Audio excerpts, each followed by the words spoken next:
Great. Awesome. I think it's recording. Yeah, we're good. Um, well, I want to be a bit efficient with our time, so I won't tell you this whole hoopla about my story, but I'll keep it quick.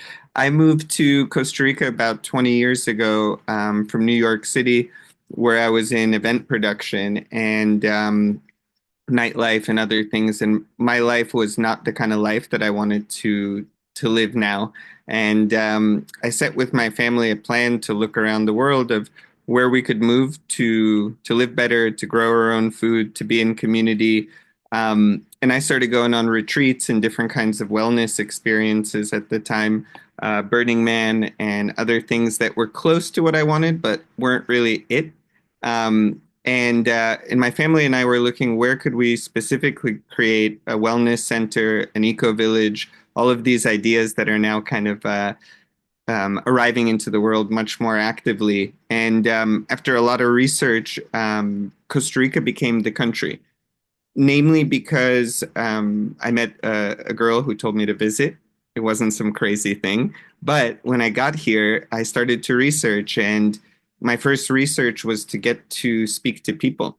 And the people were incredibly kind. And I felt that I was, in a way, welcomed home. Um, and later, I learned that this was a land bridge of the Americas where so many different cultures mixed. And I laugh because I kind of feel like it's New York City. I meet people from Germany. I meet people from all over. Oh, hey, doggy. I meet people from everywhere here, and it is such a mix of cultures, colors, black, white, ethnicities, religions, and so I really feel like it was and is a melting pot of diversity. And then I found the nature to be incredibly diverse as well, one of the most biodiverse countries in the world. And I saw it was a canvas for people prototyping eco villages, wellness projects, the kind of things that I was interested in. And my family and I dove in to buy land and build projects, and they didn't go as I planned. And so, what I'm going to share with you today is a lot of the stuff that worked and a lot of the stuff that didn't work, and some hard lessons that I learned. Some of them lessons in development, and some of them lessons in life. And I have clients that I share this to and friends that some heed the wisdom, some don't, but most of all of them see the same thing happen over time. And so I really urge people to take some of these things seriously and with humility, because I didn't. I was like, oh, we got our vision.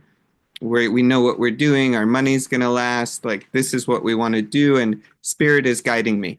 And yeah, sure, spirit was guiding me or God was guiding me. But sometimes those things get shaken up really violently.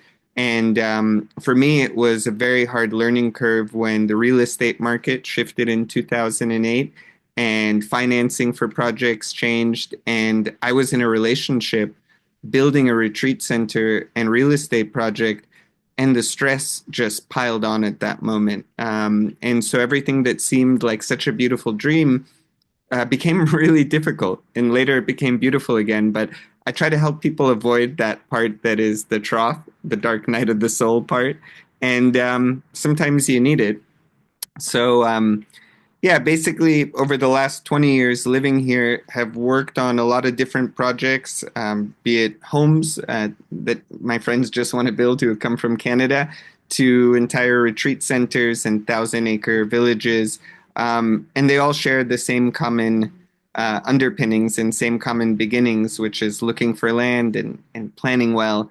And so I've worked at hospitality companies with people like Jeff Palmer, who are on the phone here, and others, and also in real estate companies where I got to learn the classic way people develop projects. I then got to see what sustainability, permaculture, regeneration is. I then got to see problems with some of those paths where they started to become obstructions to simply moving a project forward when they became too cumbersome. So somehow marrying all the wisdom out there to get a project off the ground was not so easy, and also to make sure that we could enjoy our lives in the process. Um, so yeah, these are just some of the projects I've worked on at the time. Selena is the project I worked on with Jeff. And yeah, we have projects all over Costa Rica right now that we're developing as a company. I say we because I started as one. Then my friend Jorge joined me, who might be joining this call a little bit later. And now we're a pretty large team comprised of engineers, lawyers, architects, hospitality operators, and the goal is just to support clients mostly in pre-development and then in through construction, and then help operations. As soon as I said operations, Jorge entered, so that's good.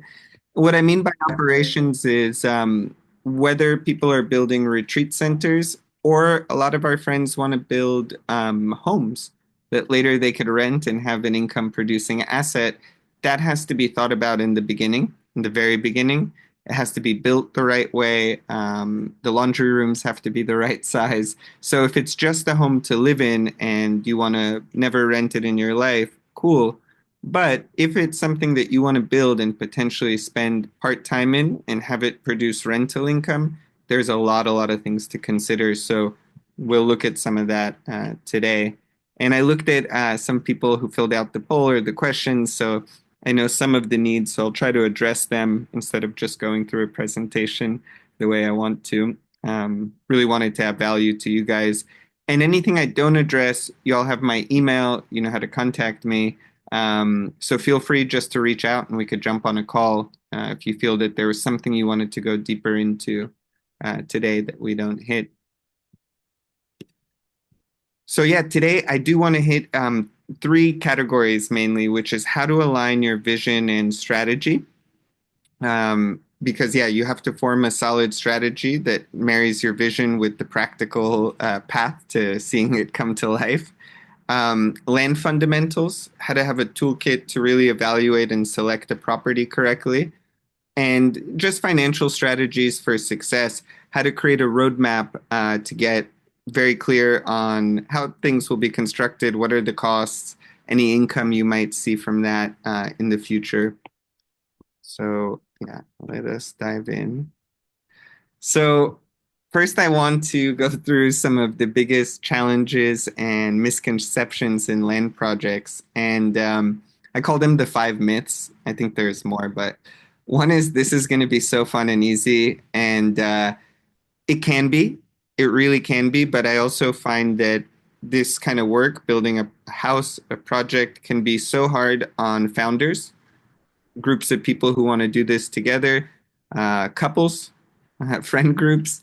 I have a lot of projects started by couples, and yeah, to be honest with you, part of my work is couples coaching, whether you're business couple or romantic couple. Most of the issues I see happen to projects happen between the people.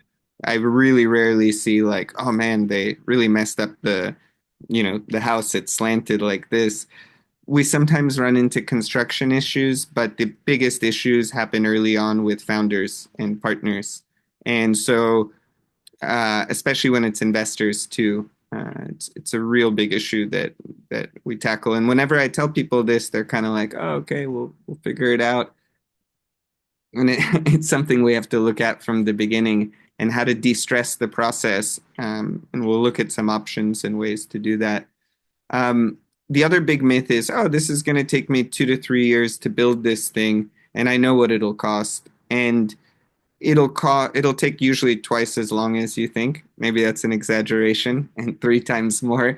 I put it on purpose, a little extra, but things always cost more.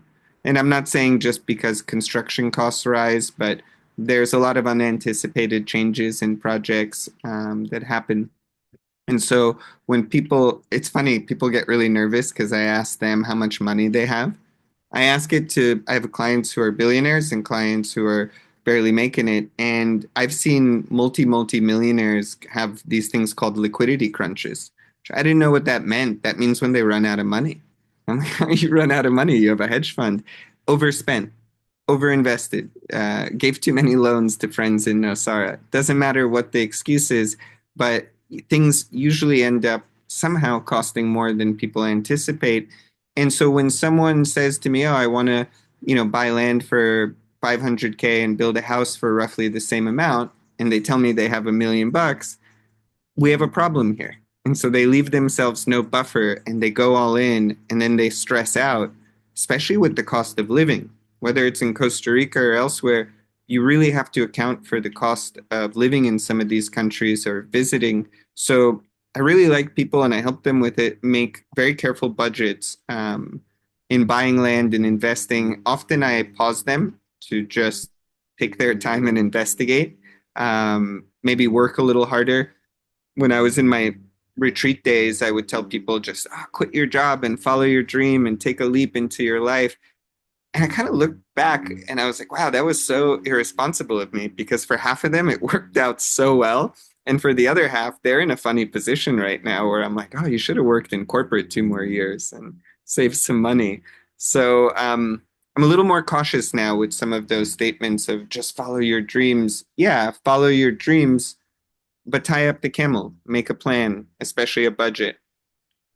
The third myth is I can operate this myself or I can handle this build myself. And I get this one a lot, especially on the build, because a lot of people like to, kind of get hands on. And unless you're a developer and you know what it's like to build a project, building in another country can be a real nightmare. And even if you know how to build, I interview a lot of the people I work with about their personal lives and their goals, and we make a map. And when I see what they want to do, like spend time with my family, start writing my book, well, that doesn't work if you're also building your house or building your retreat center or eco village or whatever you're doing. You really have to be honest with yourself. And so I build my clients a really solid team. Doesn't have to be an expensive team and it can be phased, but no matter who it is, almost anyone that I meet really needs to focus and put the mask on themselves. If they're already looking to leave New York, Canada, some of the other places y'all are from, most of the time you're coming to countries like Costa Rica to start a new life. Taking on a massive land project is a lot. And again, it could be a house to a retreat center, but I was there and it just took a toll on me that I then kind of semi-retired for a while. So yeah, it's such an important thing to really build a team. And the next myth is this. This is the perfect property for my vision. I just found it. This is it. And so with real estate, I see a huge mistake where people end up buying land and then moving, especially with people looking to build their own homes. I had a client who bought land in Nosara, Costa Rica, then felt that it wasn't for him, moved to Uvita, um, also felt a little weird. Now he lives like 5 minutes away from me in Ciudad Colon in the capital. And so people move around a lot in these countries. So I've had people move to Mexico, sell their property, move to Costa Rica. Um, so I always recommend people take your time before investing in land. It's one of the most critical things to go slow with and really feel. And also, part of mapping, and we'll look at it in a moment, your vision and your strategy is if you're building a project, you really have to see how much land you need for that project. You might be buying way too much and going over budget. You might be buying way too little and not accounting for the space you need for hospitality and real estate or whatever it is that you're looking to do. So, with property, I always tell people to really take it slow. And one of the biggest myths is I have to regenerate humanity. I have to make the meta network of communities. And it's what we call a borrowed download. A lot of people think that it's up to them to create the best eco village, the best retreat center. And it might not be many of you here who think that or want to take that on, but I always urge people to focus on your part of the puzzle and how to optimize your life so that you could serve with your light and your unique gifts. The world needs you, not some massive vision that you have. The world does not need more entrepreneurs that just want to go out there and regenerate. They need individuals who can start to come together in part of a larger whole and know what their light is and then serve with that light. So I just urge people sometimes who take on too big of projects to really focus down on what's their part. Again, I do have big projects that are 1,000 acre plus massive projects, but Usually, the founders of those projects do one small task that's their light, and other people are involved to bring it to life. And then it becomes not such a big undertaking. Um, so yeah, most land projects that I see go unrealized and stay in PDF format because people don't take the time to plan well, as we discussed. People underestimate how much time and money it'll take. They don't have the right team. People aren't aligned enough in their vision and strategy, or they take on a massive scope of project. Again, it could be a house all the way to an eco village that becomes a lot to handle. And one of our friends who built an eco village often comes to my house just to relax because it is so stressful for him. People come to his door and he's done. He's done with the project, but people keep asking him questions. And he was like, oh my God, when is this going to end? And Jeff, I think you also know some of those stories. So, Jeff moved all the way to Puerto Rico for that reason. But yeah, it becomes a lot to handle. And so I always look at why do you want to do this? What's really important here? So we're actually going to start with that. And we're going to start with an exercise that I'll give you guys a few minutes to do. But it's about how to develop a vision for what you want to do. And I just put some pictures here to inspire you before we do the exercise. But I always put together vision boards and things for myself yeah, to have a sense what inspires me, what kind of design, what kind of landscaping. I do this with my clients for their projects so that they could get yeah, just a sense of aesthetic, and all good artists copy. So yeah, we look at something we like, we make it better. We also share that with other people. I don't believe in NDAs, so I had once a client ask me to sign an NDA, and I started laughing so hard because I'm like the worst plagiarist. I share all of the projects people do with others. I don't share sensitive IP, like there's very unique things that I keep quiet, but these are projects for humanity. We're not in the time that everyone has to keep hoarded and quiet. So I really love kind of the open source. Oh, let me let someone in here. The open source approach. And the project on the bottom right is Art Villas in Costa Rica that I got to visit with Sarah, who's on this call. We had a very good visit there, but very inspiring project, and looks exactly like that. It's pretty wild. And some of these things I do want to mention to you when you start putting them in your vision board are extremely hard to build and extremely hard to maintain. The canvas on the bottom right photo that looks like it's from, the movies, it's a lot of work and it's very expensive material. So it's not just, wow, that looks great, let's put it up. Speaking with the owner, it's some work to maintain that. And yeah, most of the things I'm showing you two are not massive builds. These are small cabins and structures just built with beautiful aesthetic. Instead of high-rise hotels, things that are done in clusters have become more popular and for me more sustainable because they're horizontal. So just wanted to show you some of the things I've clipped here as they might inspire you. And in a moment, we're going to do this exercise. Yeah, I also like to do this as mood boards for houses. I think some of you probably have like these Pinterest boards that are never ending. I have a public Pinterest board with all this stuff on my website. So anything you see here, you could clip from my board as well. But this is the exercise I would love to do with y'all, and we'll take 5 minutes. We'll go till 4:30. And you could do it in your mind, or you could take out a piece of paper and write some of these things down. And I'll leave these questions up. But yeah, just get comfortable in your seats. And yeah, the exercise is really to align your vision. And so I'll read you the questions. You could go at your own pace. Really, what do I want to build? If I want to build something, why do I want to build it? And where do I want to build it? The next question is, how will building this project change my life? And I'll read through these and you could go at your own pace. Really think into that question. How will building this potentially change my life, or buying this house? What do I even want in my ideal lifestyle? Really mapping out and thinking, even if it's briefly, yeah, what kind of vision for my life do I have? How much free time? How much work? What do I really, really need?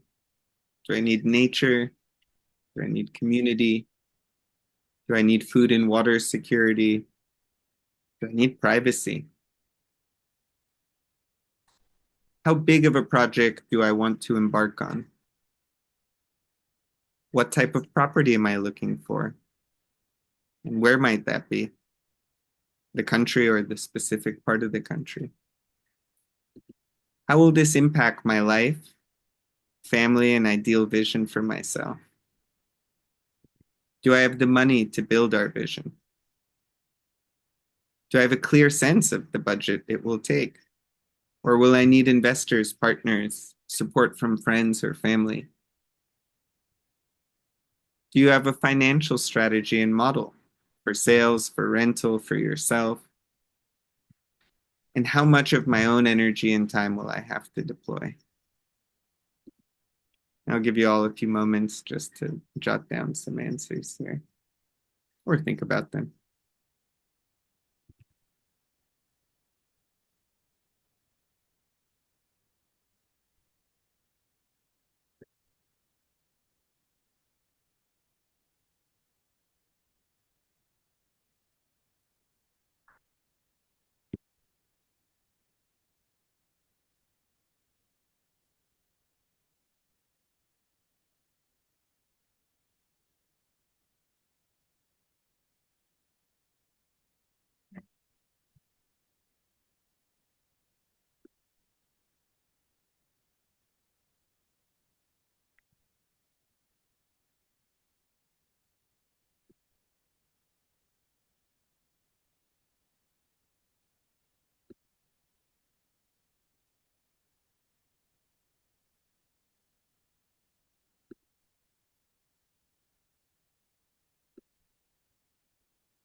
And as you think about some of these questions, really think about the vision for your life.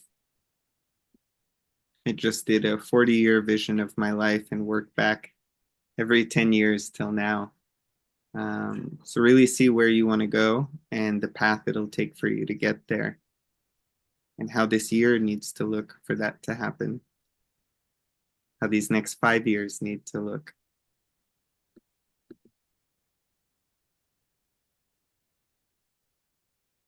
All of us are different. Some of us have a hard time thinking of the big picture and vision, but know the steps they have to do today and tomorrow. And others, like me, live in the future and in the fantasy. And sometimes it's difficult to think about the micro steps I have to do to get there.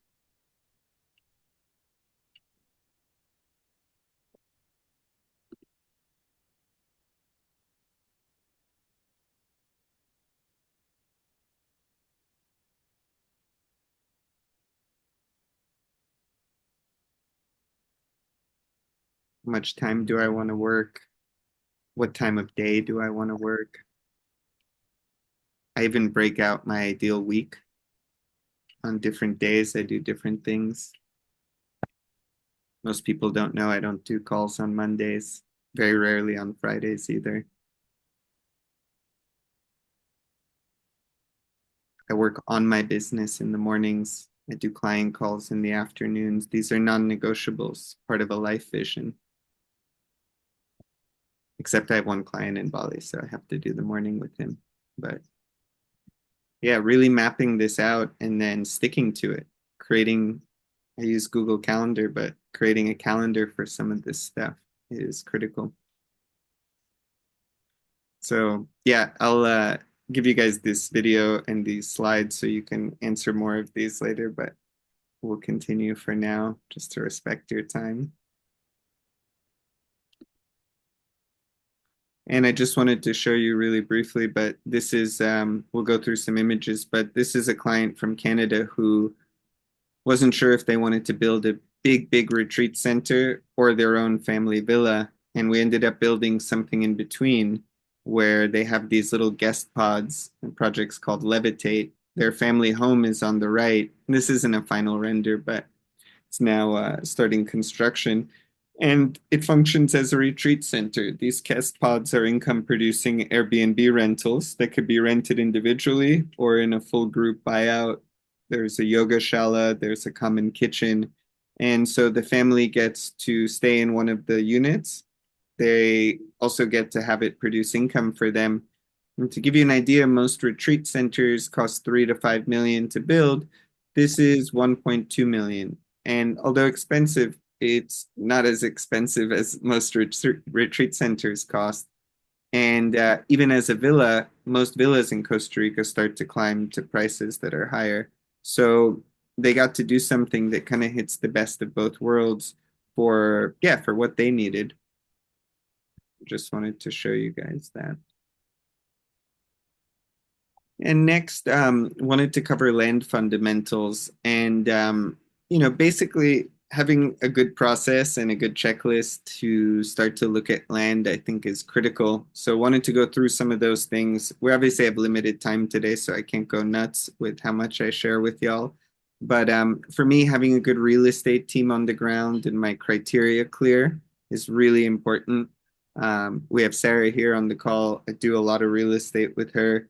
And I think it's really important when someone has a need that they don't waste realtors' time. So I really like to develop with my clients very clear budget, very clear desires of what they might want. Ocean view, water, river, fruit trees. Do you want to be high up in the mountains? Do you want to be on sea level? Do you want to be near a town, kind of out in the cuts? What do you need in terms of your criteria, size of land, pricing, all of it? The more clear of a checklist you can get, the better. And then what I found funny is when we worked in hospitality, we worked with many realtors. We had people hunting for land for us. When people come to Costa Rica, they're like, okay, I'm going to hire a Coldwell banker. And I'm like, why? Why don't I just get you a team of people looking for what you need, just like we did back in the day in hospitality, and even some pocket listings. People again like Sarah and others have listings that are not on websites. So that is really cool when I can go to an original Costa Rican landowner, any country you're looking at, and buy directly from the source. So I really like to have a strong real estate team to support me, and I like to respect them. Um, I like to have the capital I need in place. I see a lot of people looking at land and then saying they're going to raise money, and that becomes really stressful and usually very unrealistic. So work with what you have. Don't take leverage. Don't take loans out. Sometimes I'm okay with people taking a construction loan out on their house, but we as a family got burned like that, where we put $1 million down on our property. It doesn't matter what it is, 200K, a million. And we're like, oh, okay, we're going to get the rest. People are going to come together, buy land, and that can change so quickly. So do not buy things with money you don't have. Be very careful if you do payment plans. Make sure you have that money in place, or at least you have a salary in place for that money to come in. I mean, I see this every year with dozens of projects where they thought that, they would get the money and they don't. And then it becomes such a stress and your dream becomes a nightmare. So this is one of the most common ones I see. So I urge people to be very careful. Sometimes they listen to me, sometimes they don't. Have a good lawyer and engineer for due diligence. First thing we do on any property is title checks, title searches, make sure everything is clean. And with the engineers, just making sure the topography is good.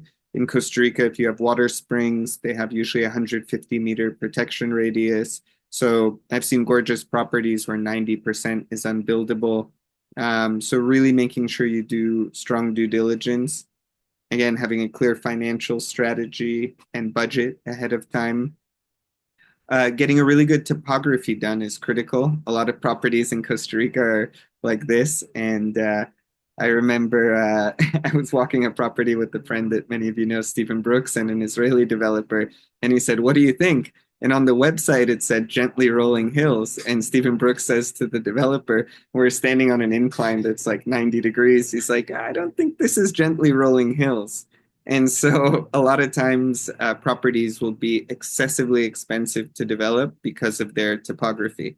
So getting a really good topography done early on is critical. Even before I buy land, sometimes with the client, say invest $500, invest $1,000, get a basic topo done.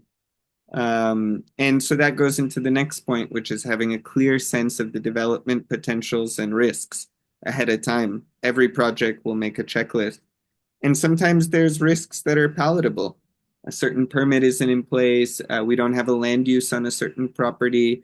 A certain project didn't have water. And I was open to showing it to a client, which is almost a never, because he's a developer.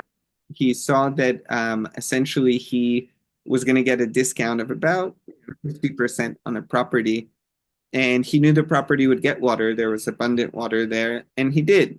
I wouldn't do that risk with a couple building their dream house who's never developed before. But yeah, it also felt good to get my friend a property that's half off that now has doubled in value. So knowing the risks are important, so then you can decide what to do with them. And then I always recommend have a good architecture team for master planning and design. Master planning is so much more important for me than even the final design because it is the foundation of a project. I typically work in Costa Rica with one or two companies, and I'm now doing with one company projects in New York and Mexico because I love their attention to detail in master planning. They really understand and listen to the land. Um, so that's critical for me. And the other thing on the checklist is usually opening up a company and bank account and having an accountant. It makes life a lot easier in Costa Rica.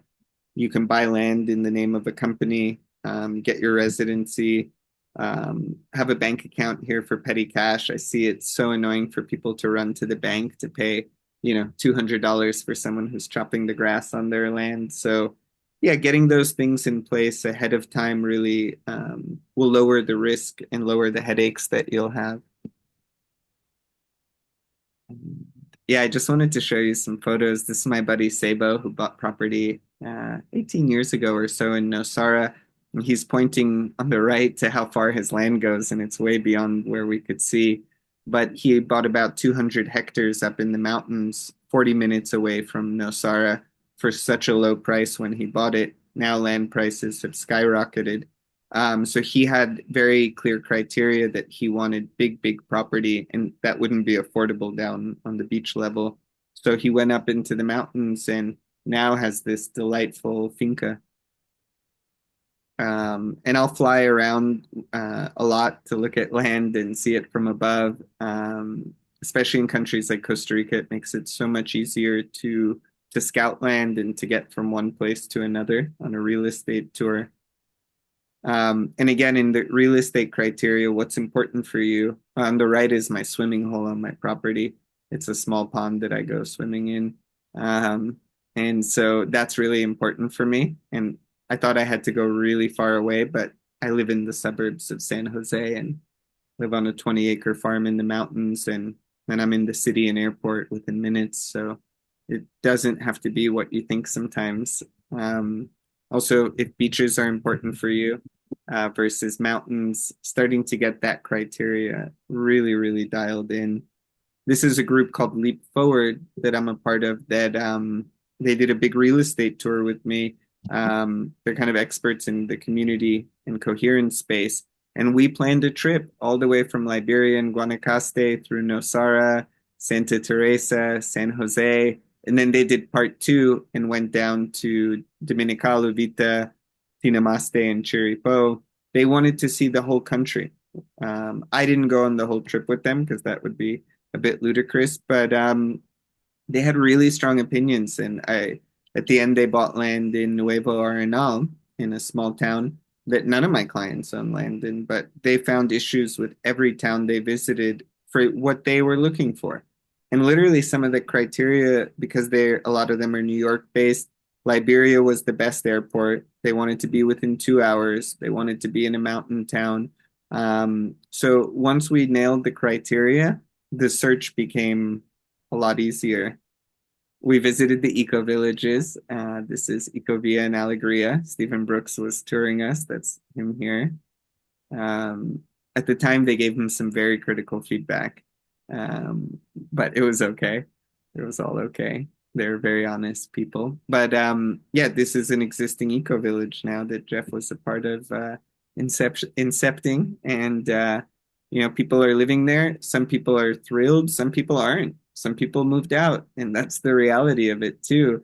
That you can't build something for everyone, and you shouldn't try to. And I think the people building these projects do their best and they're also innovating. We're in a field where you don't see these things all over the place. So also cut them some slack sometimes when people are like, oh, well, they didn't nail the invisible structures and how people do community. Well, show me who has.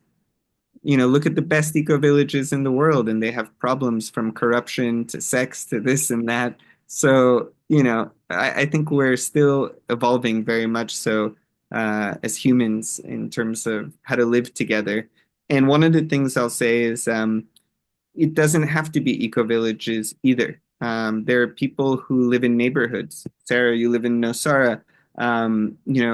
It's great in the sense that for me, you have an eco village there. You have restaurants, you have awesome Waldorf school.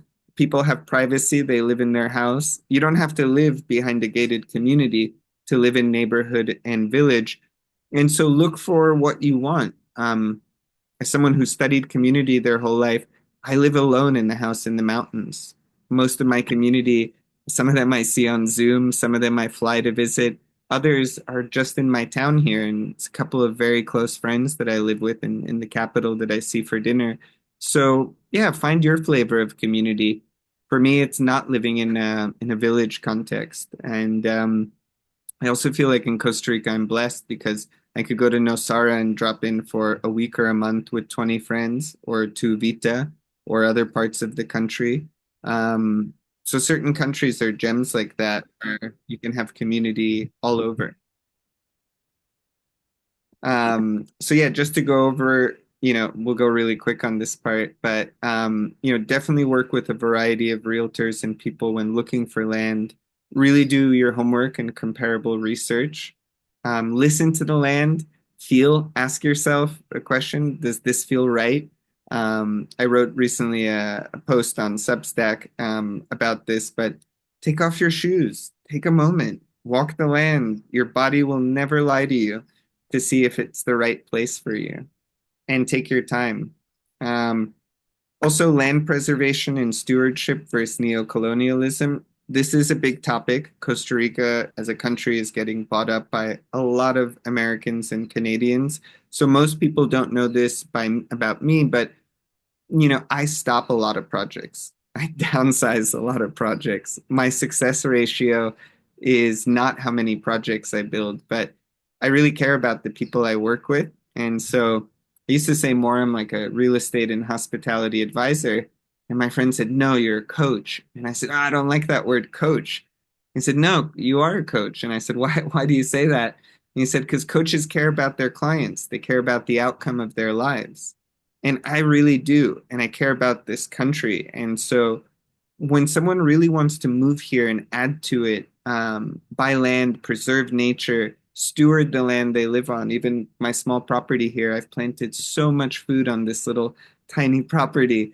I have an engagement with locals. I work with people in my town. I'm not just some American who bought a house and is like, you work for me, grass cutter. No, it's really important to have some context with what we call the field in regenerative development. Understand who your neighbors are. Listen to nature, listen to people, ask questions for a long time. Understand what the needs of your community are. Ask people around you, what do they need? And this concept of neocolonialism came up because there's a lot of extraction where also companies and hotel companies and real estate developments will extract profit from a country or from an area and not really give much to that area.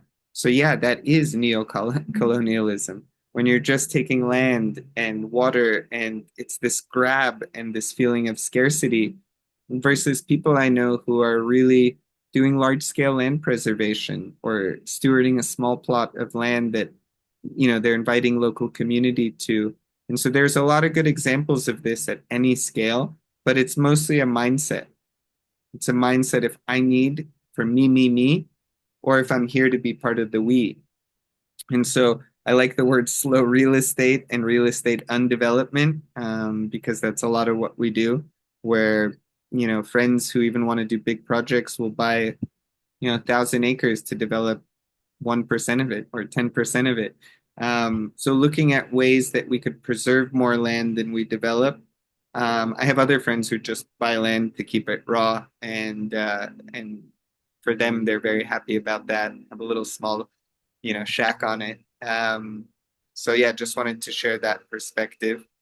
Also, in terms of getting land, there's really smart ways to make offers on land and structure purchases carefully.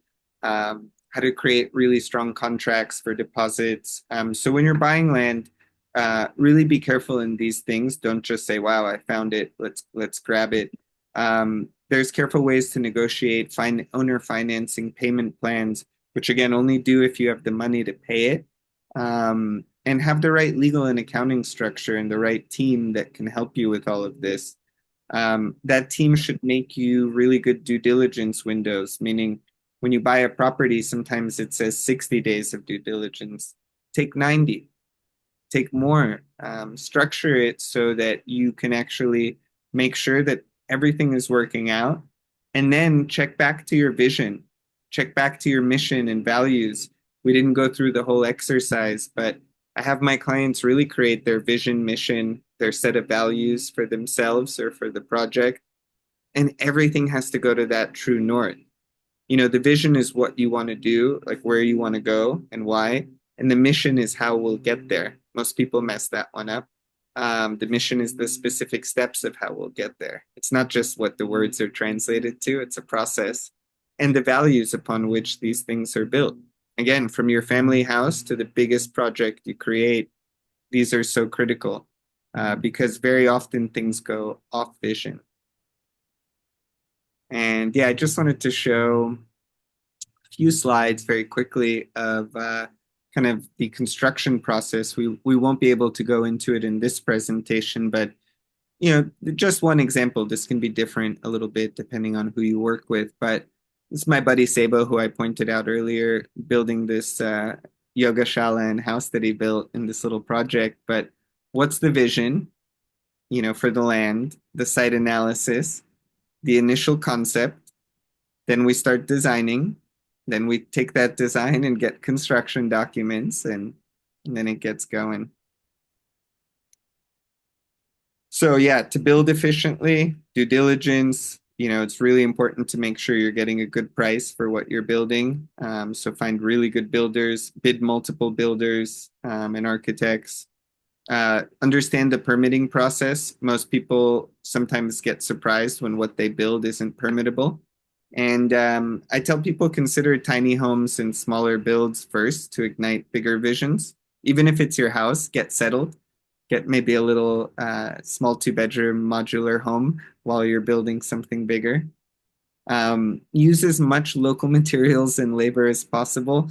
That is a sustainability practice that's as simple as it gets. Don't import shit from around the world. Look, maybe there's some finishings, or you want that really cool Japanese Toto toilet that puts the water up in the air. That's cool, but unless it's like a very critical thing, just stay local. And yeah, we'll move on from there. These are old photos of my father and I doing early infrastructure work on a property that we had in Miramar, Punta Arenas. And yeah, just how long it took to plan everything, how well thought out certain things were ahead of time. It's quite critical. And yeah, I want to go. The last point we'll touch on is the financial strategies. But yeah, really getting some of the early estimates and budgets and testing different scenarios. We do a lot of test fits in our company to see what things will cost, from changing house sizes to bigger project changes. This will even drive the process from what kind of land I choose to the architecture to the building.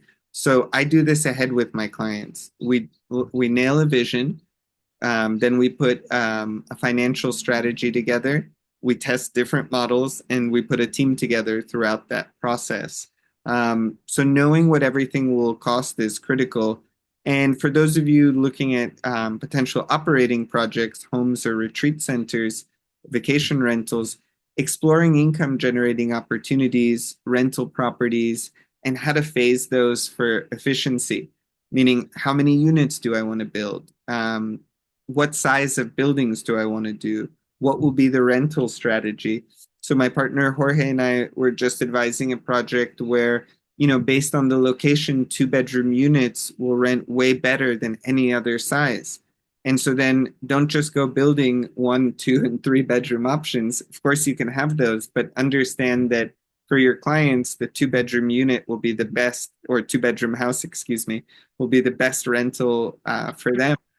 So if they need a three-bedroom, cool, or if somebody wants a small one-bedroom, that's awesome. But knowing this data is so critical. Um, and also knowing, and this is the funny part is, we started building a lot of residential projects where they were going to be rental units to some extent. Nobody was planning to live full time.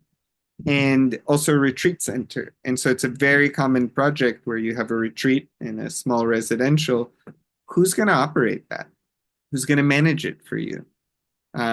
What sales channels will they use?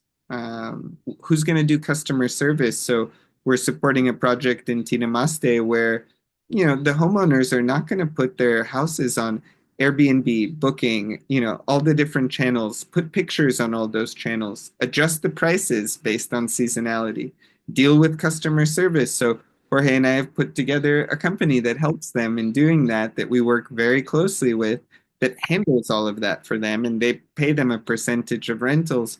I can't tell you how happy the homeowners are.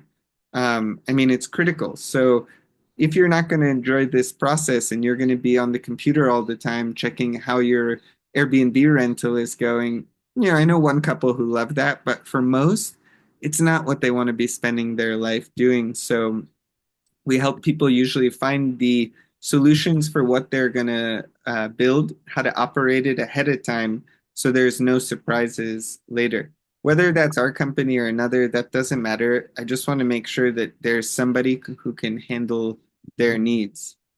Um, and so one of the final points I'll say, because we're almost at time, is a few secrets that our clients are leveraging to create profitable rental businesses for those of you looking to do that, and I saw some of you are, is more individual rooms and cabins than these massive villas.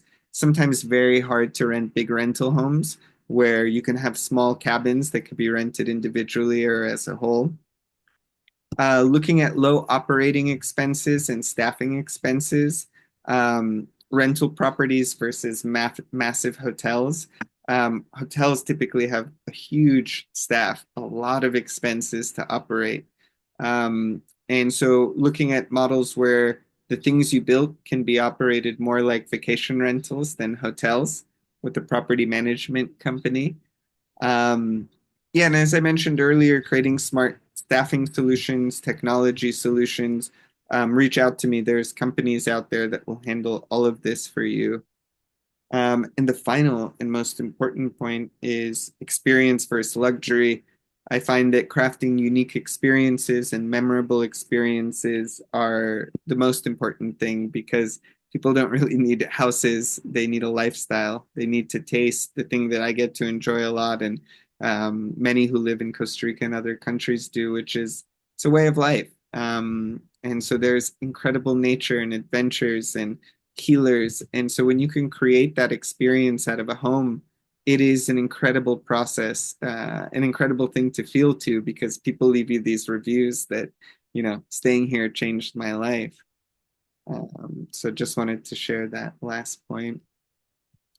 And I will share a little bit about our company, what we do. But if you haven't or you want to, you can take this quiz on our website that shows you how ready you are to develop a land project. It's free. and you could see what you're missing. Also helps me know where to help some of y'all. And yeah, the process that we do as a company very carefully is help people work on their vision and concept design, really ensure optimal use of land, and create a team to help them with that and study the land. And finally, create the right structure, financial models, decks. Again, whether it's a house or it's a bigger development project, we do the same process. We create a vision and even a vision board and deck. We really study land and work with different architects, engineers, lawyers, realtors, and we create financial models and structures that can be for yourself or can go all the way for investors and partners who are getting pitched. And all in the service of having clarity, a good strategy, a solid team. You'll end up having a clear vision, a good budget, you'll find the right land, and the dream project works out in that case. Also, for people who just want to be part of a community, we do have the Land Steward Alliance, which is an awesome group that meets once a month. Some of you on this call are in it. It's an affordable way for me to help lots of people. And what's cool about the LSA is it's my clients and people looking to build projects. It's also architects, engineers, lawyers, even investors. We have someone from Shark Tank coming this season, like Shark Tank Australia, to help give the perspective that nobody gets, like what an investor wants to see in a project. So the LSA is an awesome group for people who are not yet ready to build a project, who are in the process of building a project. Because we get to talk about things that I don't do in the coaching or consulting work, and also some of the real stuff, just the challenges. And we come together as a community. We support Indigenous work around the country. We do projects together. And so it's been a lot of fun to form this group. And we share best practices all the time and help each other. And for me, community is such a critical component to this work. So if you want to know more about that, that's on my website. Also, if you want to follow us online, livethepossibility.news is Substack that I created. It's a pretty cool platform because I share newsletters and light bulbs that have pretty much in-depth insights onto all the stuff we've discussed. A lot of it is more than I could do even in my consulting work because I get space to write more. So if you want to follow online, like Instagram is cool and all of that, but really Substack is the platform. That's the website. And it's a really easy platform and website. You don't have to get the app. You could just go there and read stuff. All my newsletters are there, backdated. So I think it's a really fun place to learn. And yeah, that's it. That's all I got for you all today. So I'm going to pause there. And I'm going to stop the share. I'll cut the recording and I could stay on for a little bit for anyone who has questions too. So let me just see how I pause, stop the share, and cut the recording.